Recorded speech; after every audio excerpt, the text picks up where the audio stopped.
Assalamualaikum warahmatullahi wabarakatuh. Perkenalkan, saya Himatin Amalia Isrofi dari Prodi S1 Pendidikan Matematika Universitas Negeri Malang. Di sini saya akan menerangkan bangun ruang sisi lengkung dengan subbab tabung dengan berbantuan aplikasi GeoGebra. Yang pertama yaitu kami akan membahas kompetensi dasar. 3.7 membuat generalisasi luas permukaan dan volume bangun ruang sisi lengkung, tabung, kerucut, dan bola. Tetapi dalam pertemuan kali ini kita hanya membahas tabung. Selanjutnya yaitu menyelesaikan masalah kontekstual yang berkaitan dengan luas permukaan dan volume bangun sisi lengkung, tabung, kerucut, dan bola, serta gabungan beberapa ruang sisi lengkung. Untuk indikatornya, 3.7.1 mengidentifikasi model atau benda di sekitar yang berkaitan dengan bangun ruang tabung. 3.7.2 mengidentifikasi rumus luas permukaan volume pada tabung. 3.7.3 mengidentifikasi unsur-unsur bangun tabung. Selanjutnya yaitu 4.7.1 melakukan percobaan untuk menemukan rumus luas permukaan dan rumus volume bangun tabung. 4.7.2 menentukan luas permukaan dan volume tabung. Dan yang terakhir, 4.7.3 menyelesaikan masalah yang berkaitan dengan bangun tabung. Selanjutnya yaitu, ingatkah kamu apa itu bangun datar? Dulu waktu SMP kelas 7 lebih tepatnya, kalian sudah mempelajari apa itu bangun ruang datar. Menurut kalian, apa sih bangun ruang datar itu? Ya, bangun ruang datar adalah bangun 3 dimensi yang terdiri atas garis datar. Tidak ada lengkungan sama sekali. Contohnya balok, terus kubus, prisma, limas. Di situ semuanya datar. Meskipun runcing, tapi runcingnya itu tetap datar. Jadi itu termasuk bangun ruang datar.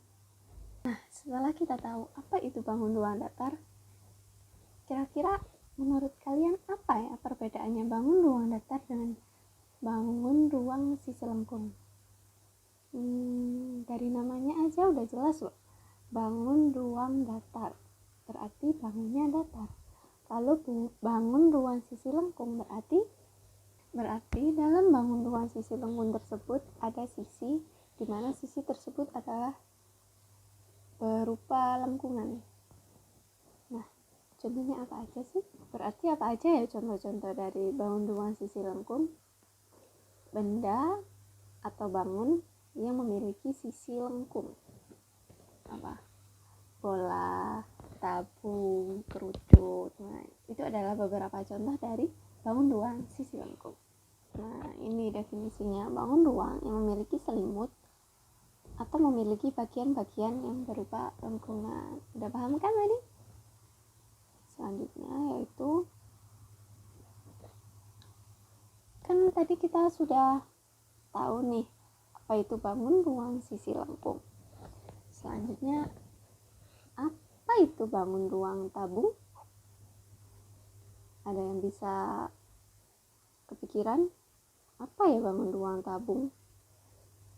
Jadi agar kalian lebih paham apa sih itu bangun tabung, mari kita perhatikan dari aplikasi perbantuan GeoGebra ini.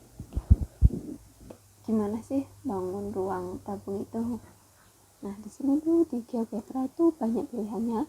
Tapi karena kita mau membuat tabung, maka kita menggunakan yang 3D. Karena apa? Karena bangun ruang tabung adalah bangun yang 3 dimensi. Namanya juga bangun ya. Nah, ini. Lalu di sini kita pilih silinder. Karena silinder adalah bangun ruang tabung dalam bahasa Inggris. Ini radiusnya ya. Nah, ini namanya tabung. Ini jika kita lihat dari samping, dia seperti persegi panjang ya. Tapi kita jika lihat dari atas, nah ini apanya? Ini adalah atapnya. Lalu ini adalah alasnya. Nah, ini jika kita lihat, nah kelihatan kan Ini alas, atap, dan ini apa ini yang mengelilingi namanya selimut. Selimut di sini berbentuk melengkung. Ini melengkung. Oleh karena itu dia termasuk dalam bangun ruang sisi lengkung. Berarti kalau selimutnya melengkung sepanjang lingkaran, ini kan dari sini ya. Misal dari sini melengkung terus ketemu di sini. Berarti apa kesimpulan yang kita dapat?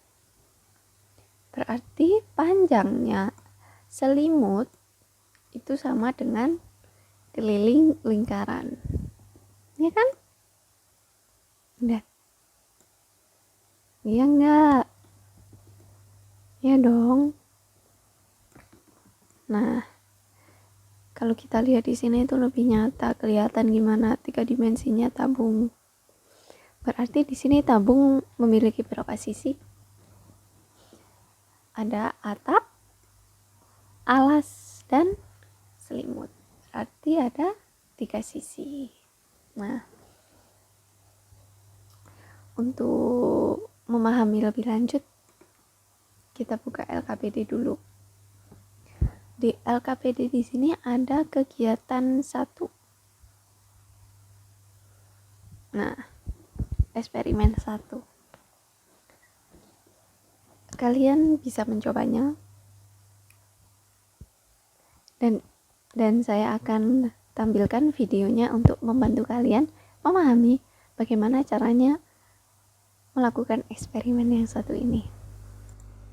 Siapkan 1 kaleng susu kental manis yang masih memiliki label mengelilingi kaleng. Yang kedua, siapkan cutter atau pemotong, bisa juga gunting. Lalu siapkan ballpoint, kertas karton, penggaris, dan lem kertas.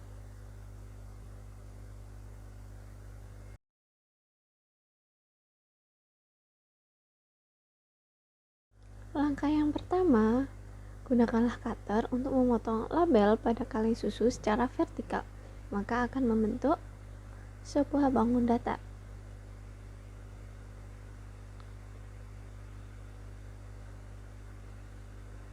Nah, ternyata label pada susu kental manis berupa persegi panjang. Lalu selanjutnya, siapkan kertas karton dan tempelkan label kaleng susu yang sudah dipotong di atas kertas karton. Lalu gambarkanlah di atas kertas karton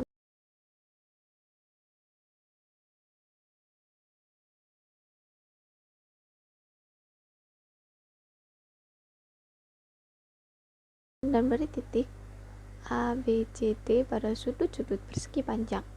Dimulai dari pojok kiri bawah untuk A dan diteruskan berlawanan jarum jam.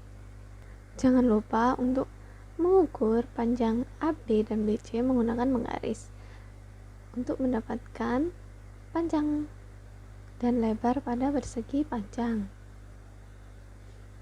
Nah, jika selesai, kita dapat menggabungkannya menggunakan lem kertas sehingga berbentuk tabung.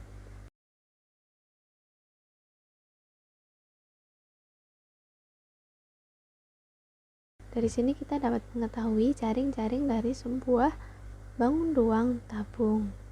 Lalu selanjutnya kalian bisa menghitung keliling alas dan tutup yang berupa lingkaran dan tinggi kaleng. Lalu ukurlah jari-jari lingkaran pada kaleng tersebut. Nah, selanjutnya yaitu jika kalian sudah mengetahui seperti apa tabung itu, lalu bagaimanakah jaring-jaring dari tabung? Nah, kita kan sudah melihat tadi video dari eksperimen 1. Di situ tuh kita membuat dari kaleng. Itu kan sudah ketebak tuh jaring-jaringnya gimana. Jaring-jaring itu apa sih? Kan kita sudah mengenal dari bangun ruang sisi datar. Pasti kalian sudah tahu jaring-jaring itu apa.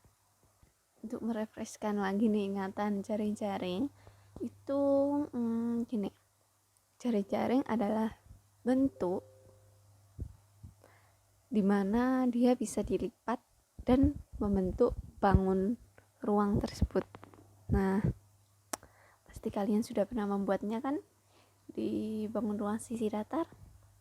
Tugas kalian selanjutnya yaitu membuat jaring-jaring dari bangun ruang tabung menggunakan seperti eksperimen tadi, lalu digabung harus bisa menjadi tabung.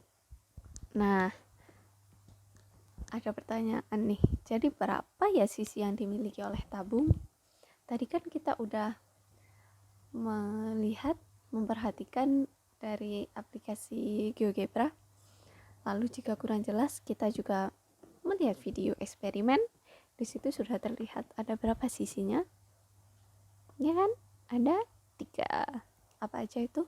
Ada sisi atap yang berupa lingkaran, sisi selimut yang berupa persegi panjang, karena tadi sudah dilihat ya dari eksperimen ya. Lalu sisi yang ketiga yaitu alas. Alasnya berupa lingkaran. Ini lingkarannya sama nggak ya? Ukurannya sama yang di atap? Sama nggak ya? Pasti sama dong. Kalau nggak sama kan nanti bukan tabung. Jadi ukuran dari lingkaran atas dan alas itu memiliki ukuran yang sama. Lalu apa saja benda-benda sekitar kita yang berbentuk tabung? Nah, banyak ini. Tadi salah satunya udah saya contohin loh ya. Apa aja itu? Ada susu kental manis, susu kalengnya ya. Itu tapi kalengnya yang tabung, bukan yang pencetan. Lalu apa lagi? Ada tong sampah, terus botol, ini juga punya nih. Nah, ini tabung. Nih tabung. Banyak tabung itu ya kita temukan sering di sekitar kita. Guling ya, ada guling yang sering menemani kita dikala kita tidur. Lalu selanjutnya adalah unsur-unsur tabung. Nah, kita kan tadi sudah membedah dari eksperimen itu, ada beberapa sisinya, ada 2 lingkaran dan 1 selimut yang berupa persegi panjang. Berarti tabung dihasilkan dari 2 lingkaran ditambah persegi panjang. Unsur-unsurnya yang pertama, daerah lingkaran L1 merupakan alas tabung dengan jari-jari R1. Lingkaran L1 itu adalah lingkaran yang alas. Jadi luas lingkaran yang alas itu adalah alas tabung dengan jari-jari R1, sama daerah lingkaran L2 yang atap itu juga sebagai atap dengan jari-jari R2. Lalu daerah persegi adalah panjang ABCD itu yang berupa selimut tabung. R1 dan R2 merupakan jari-jari tabung ya. Jari-jari alas dan atap. Lalu jarak titik pusat lingkaran L1 dengan titik pusat lingkaran L2 merupakan tinggi tabung. Nah, jadi antara 2 lingkaran atap dan alas itu jika ditarik garis lurus antara titiknya itu menghasilkan tinggi tabung. Selanjutnya yaitu AB sama dengan CD sama dengan keliling daerah lingkaran L1 keliling daerah L2. Lalu selanjutnya yaitu AD sama dengan BC. Di sini AD, panjang AD itu sama dengan panjang BC, yaitu sebagai tinggi, karena itu kalau dilengkungkan dia akan membentuk tinggi tabung. Selanjutnya itu dari mana rumus luas permukaan tabung. Nah, apa sih luas permukaan itu? Ayo. Namanya luas dan permukaan. luas, kita tahu luas adalah, jadi luas adalah bisa dikatakan luas itu area. Jadi area dari suatu bidang, tapi 2 dimensi. Lalu jika permukaan dia mendapatkan imbuhan per dan an, dimana kata intinya adalah muka. Jadi permukaan itu yang terlihat gitu, sama kayak sisi tapi yang membentuk dia menjadi sebuah bangun. Tadi kan kita udah tahu tabung itu terbuat dari berapa sisi. Nah, sisi itu kan membentuk tabung, mengelilingi tabung. Nah, itu yang dinamakan permukaan. Lalu luasnya berarti sama dengan sisi-sisinya dijumlahkan semua. Jadi, pertanyaan apakah ada hubungannya antara jaring-jaring tabung dengan luas permukaan tabung? Tentu ada, karena jaring-jaring tabung tadi kan memperlihatkan kita ada berapa sisi dan permukaannya gimana. Jadi kita kalau menghitung luas permukaan tabung, kita bisa dari jaring-jaring tadi, yaitu kan ada 2 lingkaran dan 1 selimut. Jadi nanti 2 luas lingkaran ditambah luas selimut. Lalu pertanyaan selanjutnya, apa itu luas permukaan? Nah, tadi udah saya jawab ya, luas permukaan kayak gimana maksudnya. Terus selanjutnya yaitu, apakah luas permukaan itu sama dengan luas jaring-jaring? Nah, luas jaring-jaring ini kan tadi kita udah tahu sih, jaring-jaring itu apa? Jaring-jaring itu bidang yang membentuk suatu bangun ya. Jadi bisa dikatakan luas jaring-jaring ini sama kayak luas permukaan. Jadi apakah luas permukaan sama dengan luas jaring-jaring? Iya, sama. Lalu selanjutnya yaitu luas permukaan tabung. Nah, ini kan tadi kita udah tahu sih, yang di sebelah kiri ini adalah bangun ruang tabung. Yang di kanan ini apa? Jaring-jaringnya. Jaring-jaringnya kan di sini kita ketahui bahwa luas permukaannya terdiri dari 2 lingkaran ditambah luas selimut, yaitu yang berbentuk persegi panjang. Luas sama dengan luas permukaan tabung, sama dengan luas jaring-jaring tabung, sama dengan 2 dikali luas lingkaran ditambah luas selimut. Berarti 2 dikali pi r kuadrat ditambah panjang kali lebar sama dengan, jadi kan luas jaring-jaring tabung sama dengan 2 dikali luas lingkaran, karena lingkarannya ada 2 ditambah luas selimut berupa persegi panjang ABCD. Berarti sama dengan 2 pi r kuadrat ditambah r kali T. 2 pi r-nya kita keluarkan karena sama-sama memiliki 2 pi r. Nah, akhirnya kita menemukan luas permukaan tabung. Nah, kalau kita lihat di LKPD, di sini kalian akan diberikan latihan untuk bisa lebih menjelaskan bagaimana sih cara kalian menemukan luas permukaan tabung menggunakan bahasa kalian bahasa sendiri. Lalu selanjutnya yaitu berpikir kritis yuk. Karena kita telah memahami asal-usul terbentuknya luas permukaan tabung, kita akan menemukan permasalahan yang muncul ketika lebih memahaminya lagi.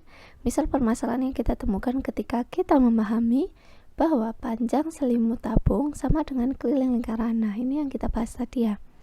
Akankah sama panjang selimut dengan keliling lingkaran jika sebuah tabung dibelah menjadi 2 secara vertikal? Secara vertikal itu gimana sih? Tegak lurus dari atas ke bawah, bukan ke samping ya, tapi ke atas bawah.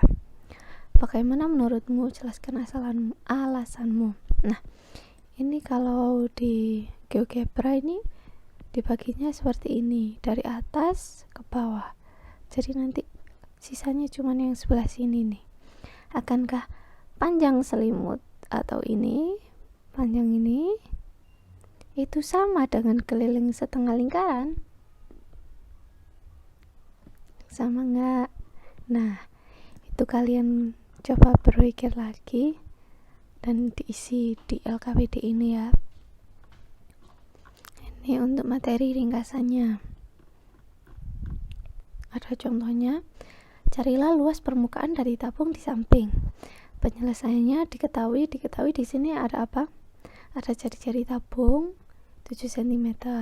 Lalu tinggi tabungnya 28 cm. Yang ditanya apa? Yang ditanya luas permukaan tabung. Nah, kita kan tadi sudah menemukan rumus dari luas permukaan tabung, yaitu 2πr kali R plus T. Kita tinggal substitusi aja. 2pi R-nya 7 dikali R nya ditambah lagi 7 ditambah T nya 28. Di sini yang dikurungkan dioperasikan dahulu. 7 ditambah 28 sama dengan 35. 2 dikali 7 sama dengan 14. Maka 14 pi dikali 35. Hasilnya 490 pi cm kuadrat karena luas. Lalu selanjutnya yaitu bagaimana rumus volume tabung. Nah, kita kan sudah selesai nih membahas luas permukaan tabung. Selanjutnya yaitu membahas volume tabung. Sebelum kita mengetahui asal-usul dari luas permukaan tabung, kita kan pernah dulu mempelajari volume bangun datar kan. Nah, itu kelas 7 kan. Nah, kita amati di bawah ini dulu sebelum kita menemukan volume dari bangun ruang tabung. Nah, di sini ada bangun ruang apa aja nih? Ada kubus, balok, dan prisma.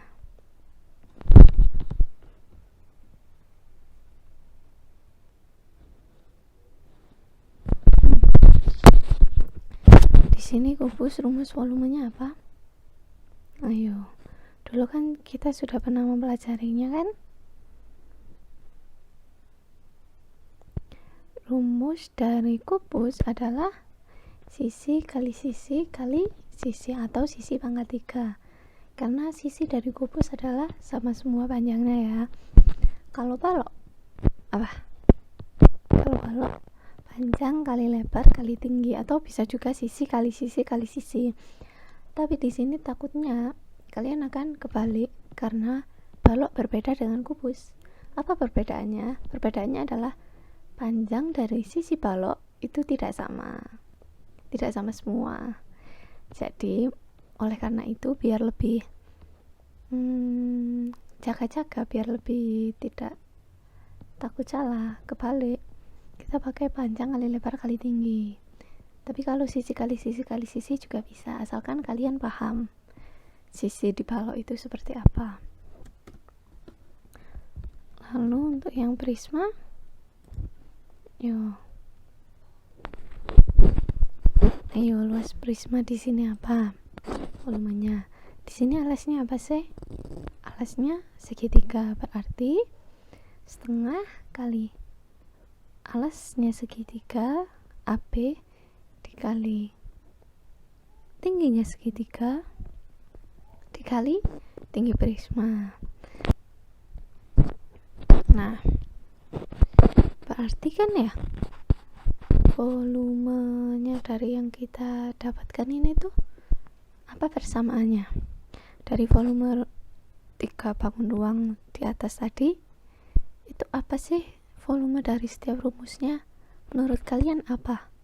Dari yang kubus sisi kali sisi kali sisi, terus yang balok panjang kali lebar kali tinggi, terus yang prisma segitiga luas segitiga kali tinggi. Berarti persamaan volume dari bangun adalah,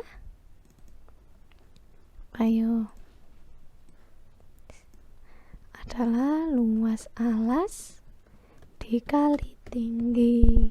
Itu berlaku untuk bangun ruang. Nah, jadi karena kita telah memiliki rumus volume semua bangun ruang, kita dapat menerapkannya kepada bangun ruang sisi lengkung tabung, sehingga volume tabung adalah, tadi kan sudah sih, luas alas dikali tinggi. Luas alasnya tabung berapa, tingginya tabung berapa. Nah, kalian coba kerjakan sendiri hasilnya berapa ya. Ini ada contoh untuk volumenya. Ini diketahui jari-jarinya 7, tingginya 28, sama seperti tadi, tapi yang ditanya berbeda. Yang ditanya di sini adalah volume tabung. Volumenya kan tadi kita udah nemu ya.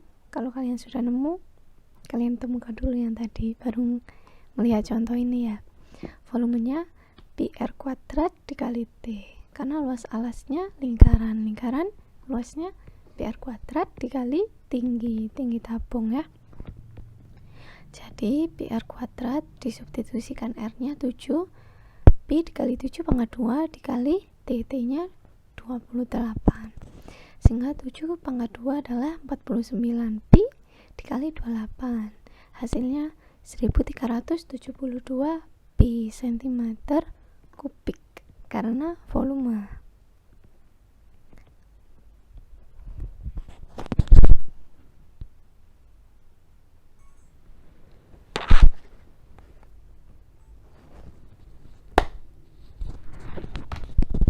Nah, selanjutnya yaitu ada kegiatan 1. Karena kalian sudah mengetahui volume rumus tabung dan sudah memperhatikan untuk contoh volume tabung, selanjutnya kita akan membandingkan dua volume tabung di bawah ini. Pertanyaan pertama, tanpa menghitung, menurutmu volume tabung manakah yang lebih besar?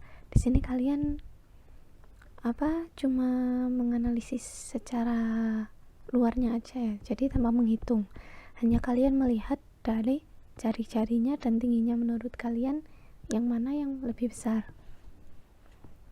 Nah, ini kan yang A jari-jarinya 7, yang B jari-jarinya berapa ini berarti? 5. Karena ini 10 cm ini diameter ya.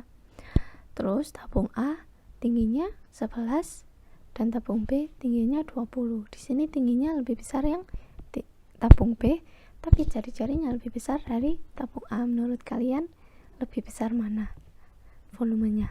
Yang jari-jarinya lebih besar atau yang tingginya yang lebih besar? Nah, untuk pertanyaan kedua, hitunglah kedua volume tabung di samping. Nah, di sini kan lalu simpulkan tabung mana yang memiliki volume lebih besar. Apakah jawabanmu pada poin A benar? Nah, baru pada poin B, di sini kalian akan menghitung satu-satu diketahui nilai volume tabung A dan tabung B.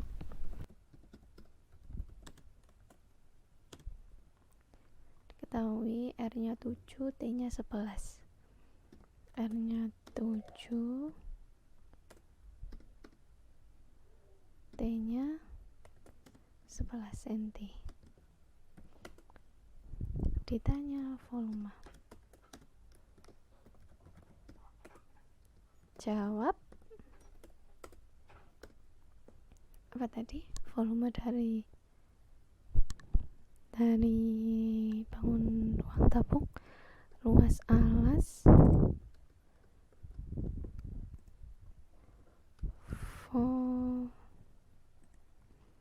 volume sama dengan luas alas dikali tinggi.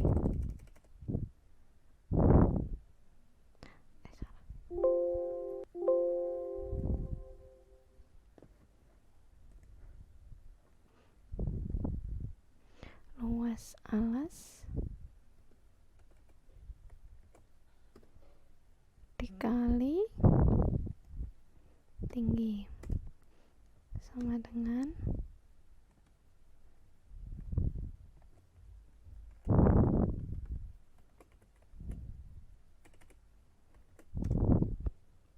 luas alasnya apa tabung? Pi R kuadrat. Di sini Pi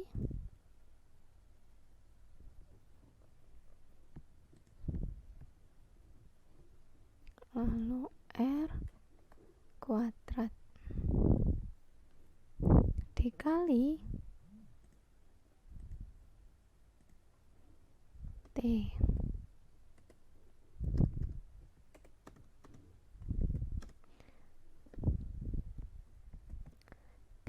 dibuat tetap P, lalu R kuadrat, R-nya 7, berarti 7 kuadrat 7 dikuadratkan kali P dikali T kali T. T-nya langsung aja dimasukkan ya. Oh, ini T kecil ya, mohon maaf. T-nya 11.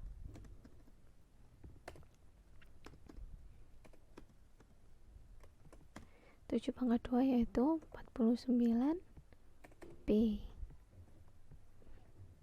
49 P. 49 P dikali 11.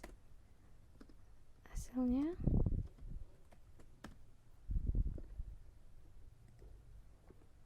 49 P dikali 11. 49 dikali 11 adalah 539 Pi.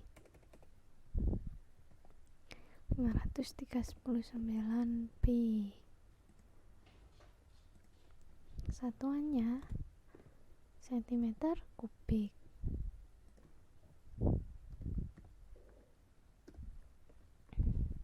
Nah, ini yang tabung A, yang tabung B.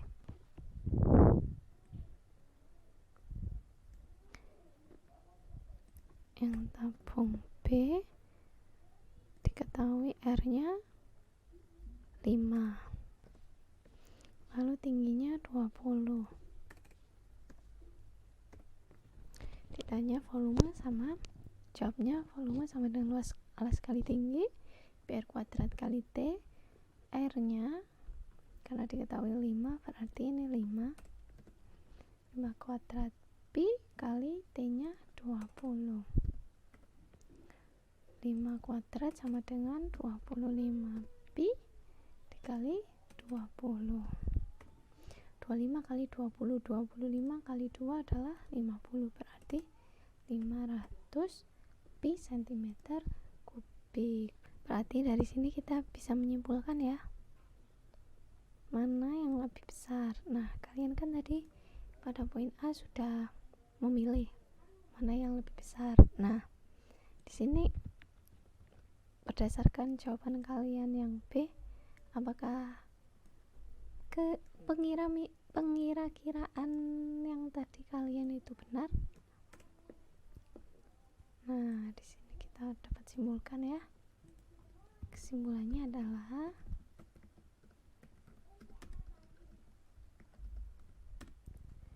volume tabung B lebih besar dari tabung A. Baiklah, itu saja untuk pertemuan kali ini. Terima kasih karena kalian sudah menyimak apa yang telah saya jelaskan. Mohon maaf jika ada beberapa kata yang sulit untuk dipahami. Sampai jumpa di pertemuan selanjutnya. Wassalamualaikum warahmatullahi wabarakatuh.